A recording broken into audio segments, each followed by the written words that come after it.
প্রথম রোজা থেকেই ভেজাল বিরোধী অভিযান পরিচালনা করবে বিএসটিআই। রাজধানীতে প্রতিদিন ৩টি এবং জেলা উপজেলা পর্যায়ে একটি করে মোবাইল কোর্ট পরিচালনা করা হবে। সকালে সংবাদ সম্মেলনে এই তথ্য জানিয়েছেন শিল্প উপদেষ্টা আদিলুর রহমান খান।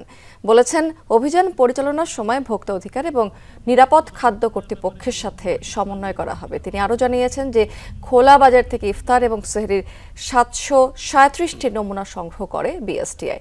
এর মধ্যে পরীক্ষা হয়েছে ৫৫৯টি।